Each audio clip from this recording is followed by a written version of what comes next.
Os mistérios dos oceanos. É hora de conhecer as lontras que passam quase toda a vida no meio das algas.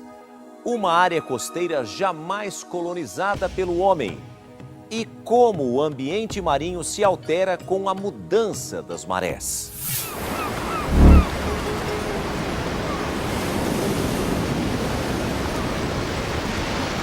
Como toda a costa, as praias do Bornéu pulsam num ritmo mais lento.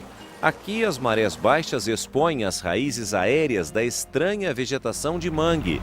Esta floresta bizarra, com suas raízes em água salgada, permite que os macacos, de nome igualmente estranho, os proboscídeos, vivam literalmente à beira-mar.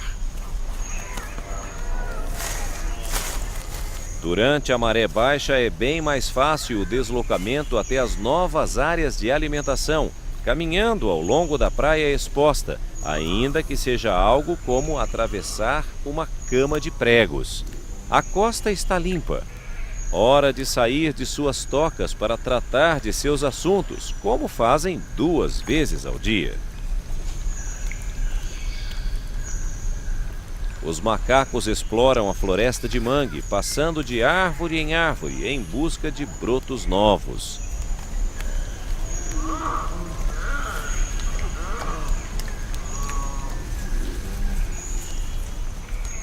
Saltadores do lodo deixam as suas tocas arenosas para pegar pedaços de algas que surgem a cada maré alta. O saltador de lodo é um peixe muito original. Retém água em suas guelras e pode sair do mar para se alimentar. A maré baixa é a hora certa para se cuidar da casa. Os uçás também aparecem em busca das algas.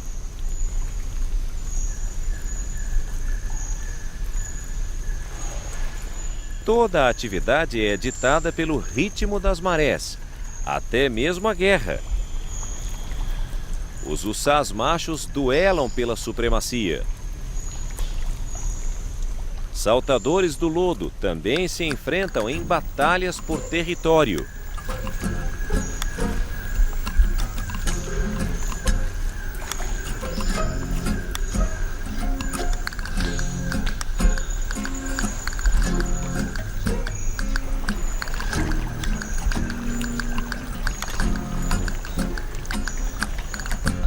A maré muda e a água sobe numa velocidade incrível.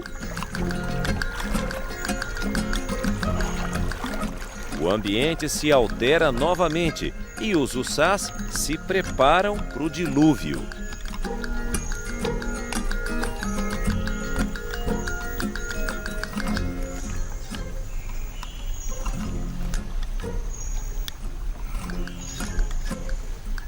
A maré alta tem várias implicações.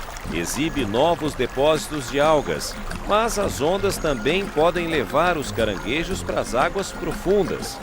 Os saltadores do lodo correm o mesmo risco.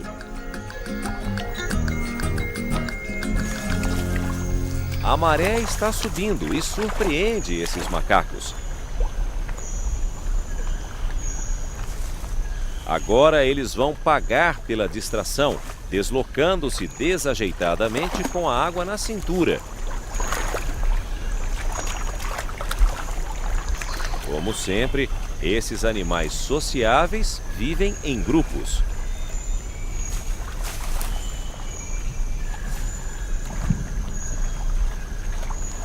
Essa espécie é basicamente vegetariana.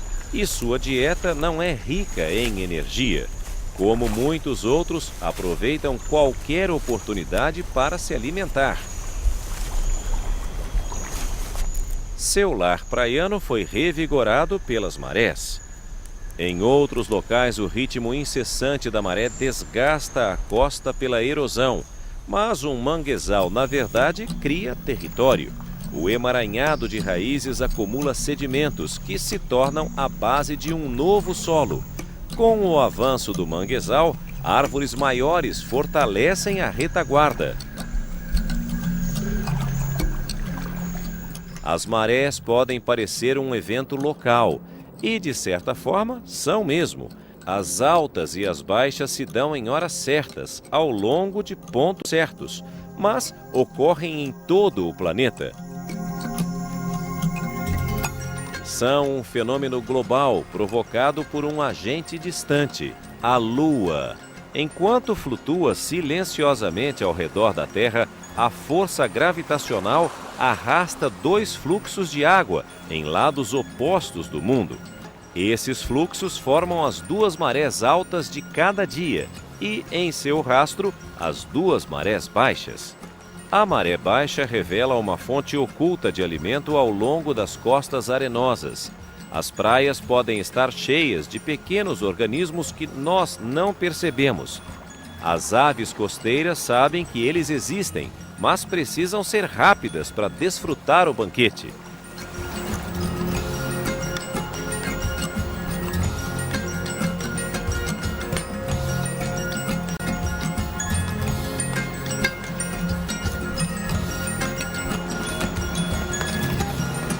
Esses habitantes das praias alimentam bandos de aves famintas durante a maré baixa. Quando a maré volta a subir, os predadores logo abandonam o local. A água atinge o seu ponto mais baixo e leva pouquíssimo tempo para voltar a subir, protegendo o seu rico estoque de alimentos. A maré alta provoca a chegada de milhares de outros estranhos visitantes à costa leste da América do Norte, os caranguejos ferradura. Eles vêm até aqui todo ano, desde que os dinossauros habitavam o planeta. Deixam a água por pouco tempo para preservar uma nova geração. E isso só ocorre nesta época do ano, quando a força gravitacional da Lua e do Sol cria as marés mais altas.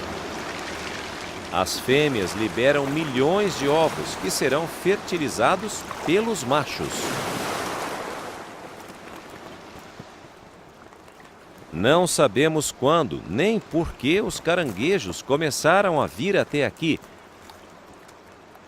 mas sabemos que as aves ainda estavam em evolução. O ritual continua o mesmo, mas os tempos mudaram.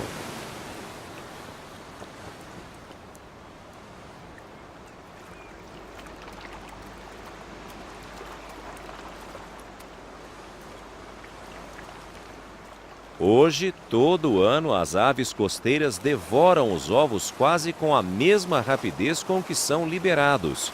Os caranguejos ferradura continuam a pôr seus ovos. Mas são tantos que, mesmo após as aves se saciarem, sobra o bastante para garantir uma nova geração de caranguejos. E é graças a essa abundância de ovos que as aves têm força para cumprir suas árduas migrações anuais.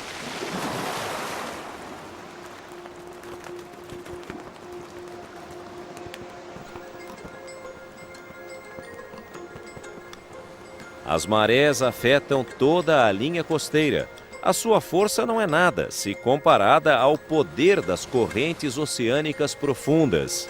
Elas varrem o fundo do oceano, impulsionadas por variações de temperatura, agitando os oceanos enquanto fluem. Quando profundas, as correntes de águas frias atingem a borda inferior da plataforma continental e fluem para cima, num fenômeno especial chamado ressurgência.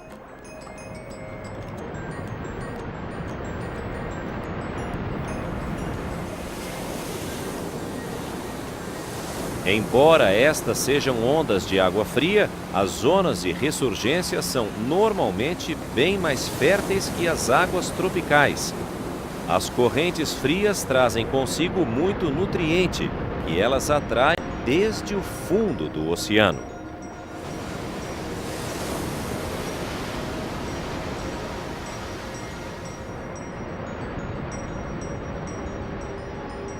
A zona de ressurgência ao largo da costa da Califórnia alimenta as algas gigantes.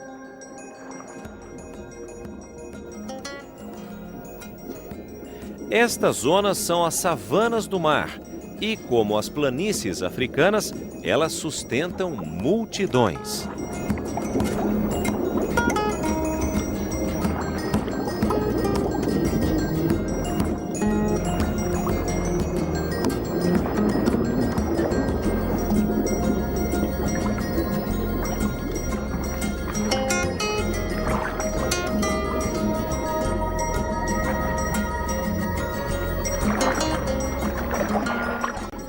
Do minúsculo fitoplâncton às graciosas focas. Um trecho pequeno desta floresta imensa pode ser um mundo para a lontra marinha. As lontras marinhas passam quase a vida toda em meio às algas, muitas vezes se emaranhando na folhagem que flutua na superfície para descansar ou dormir sem se afastarem. Elas só precisam ir à terra durante tempestades muito fortes. Estes mamíferos marinhos cativantes são extremamente inteligentes, em especial quando se trata de buscar comida. O fundo da floresta subaquática é onde as lontras encontram as suas presas, os ouriços do mar e os moluscos de concha.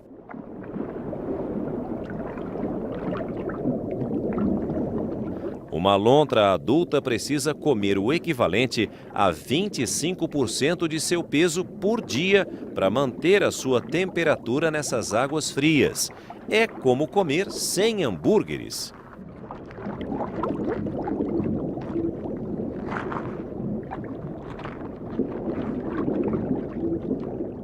As pedras são úteis na obtenção de uma refeição. Aqui temos um abalone, um tipo de marisco. Os pescadores geralmente usam pés de cabra para soltá-los das pedras. Não é um processo muito limpo. Os cormorões disputam sempre as migalhas. As lontras voltam à superfície para respirar e para comer. Enfim, a chance de comer em paz.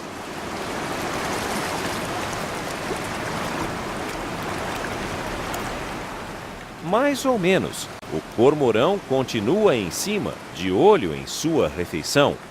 As lontras marinhas da Califórnia também usam pedras para obter alimento na superfície. Esta põe uma pedra sobre a barriga para socar contra o molusco, enquanto outras lontras preferem bater mesmo. A pedra certa é um instrumento tão útil que há quem a mantenha sempre sob uma axila entre as refeições.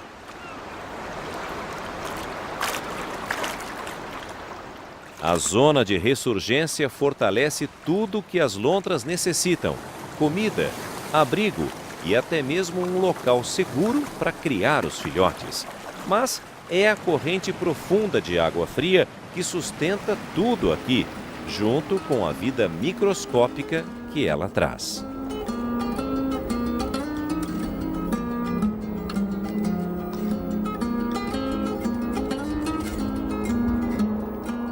No outro lado da América do Norte, outra corrente oceânica profunda cria uma fertilidade espetacular.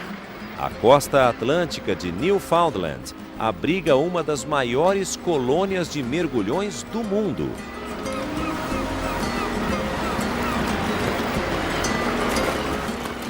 Sua visão é tão apurada que eles podem realmente detectar cardumes de peixes enquanto voam bem alto. Mergulham em direção aos alvos de alturas acima de 40 metros.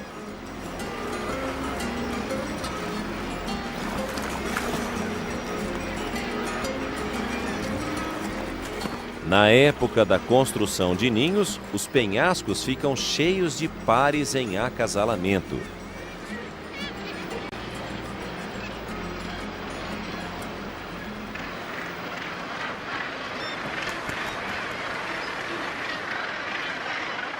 Embora existam milhares de mergulhões, os peixes são tão abundantes nestas águas que bandos enormes de gaivotas também vão se saciar e a costa fica lotada.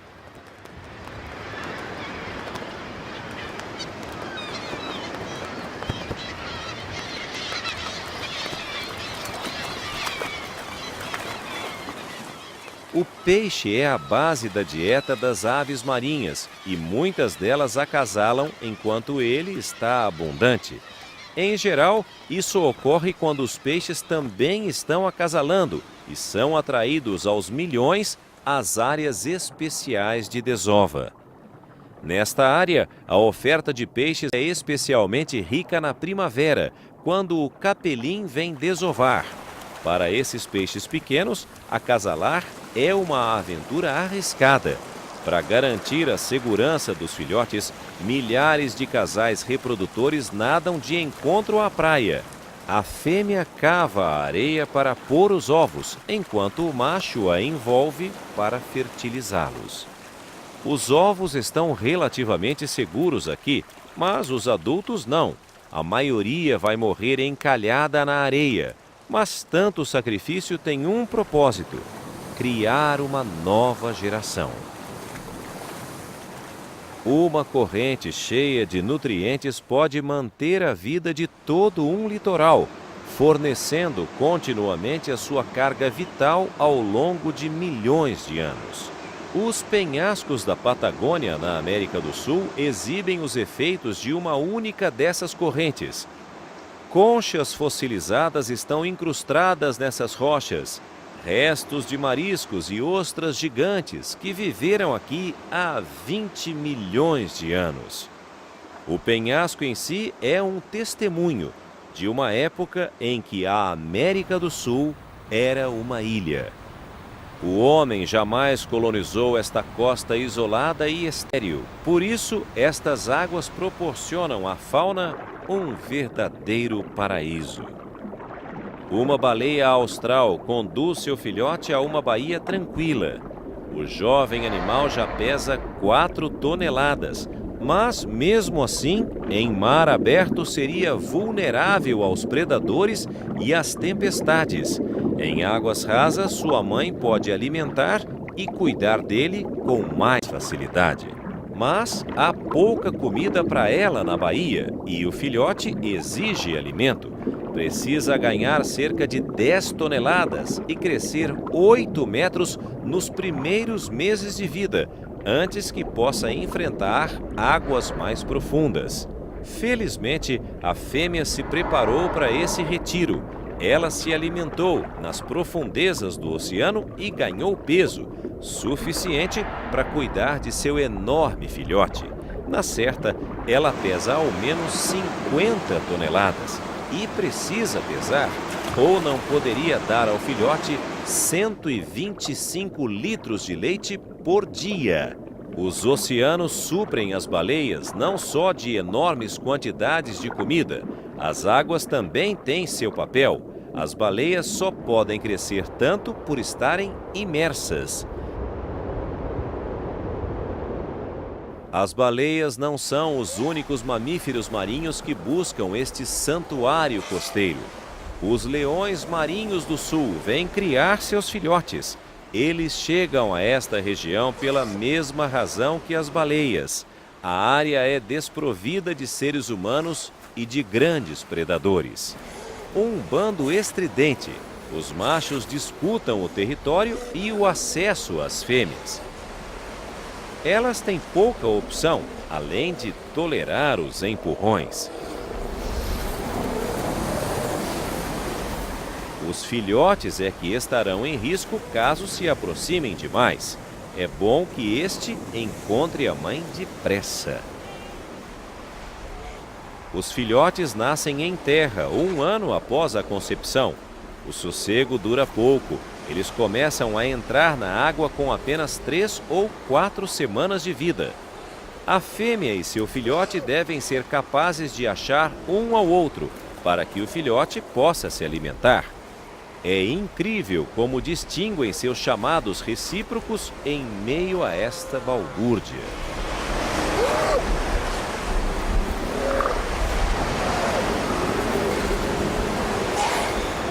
Os pinguins de Magalhães também vêm à costa da Patagônia para acasalar e procriar. Estão dispostos a pagar um alto preço pela segurança que acham aqui. Estão a 2.400 quilômetros de seus locais de invernada no Atlântico É a primeira vez que se aproximam de terra firme em 6 meses. Mas esta área é ideal para seus ninhos. Um dos adultos pode cuidar do filhote, enquanto o outro captura os peixes. Os jovens pinguins têm apetite voraz. Serão apenas 6 semanas de alimentação e crescimento em terra antes de iniciarem a sua vida oceânica. Um adulto retorna com um carregamento de peixes. O sistema de entrega é simples e direto: regurgitação.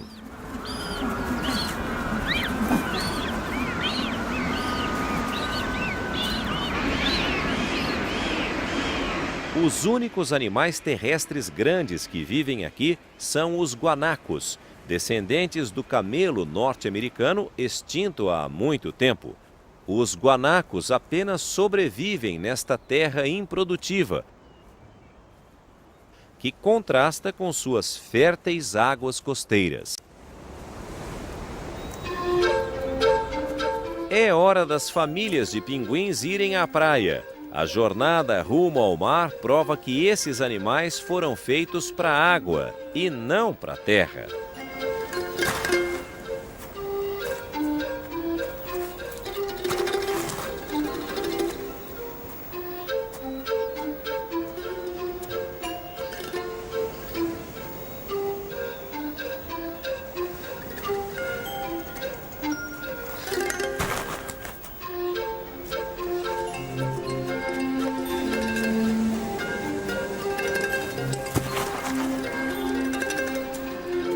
Milhares de casais e seus filhotes se preparam para voltar aos seus locais de alimentação no Atlântico.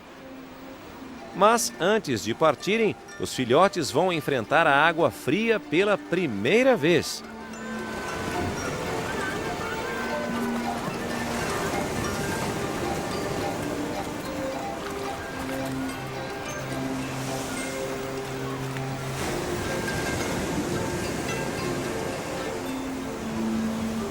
Não há mais como voltar atrás.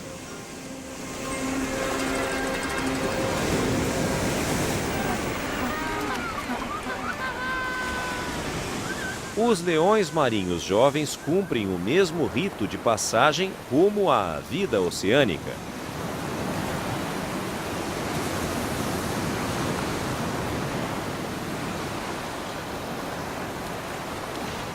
Alguns sequer vão sobreviver à primeira nadada.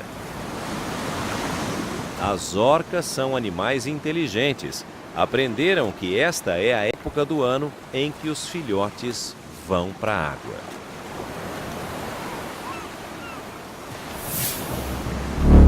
Daqui a pouco no SBT Repórter.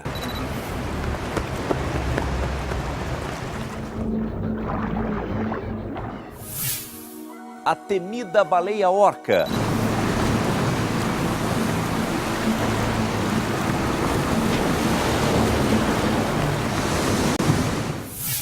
O SBT Repórter volta já.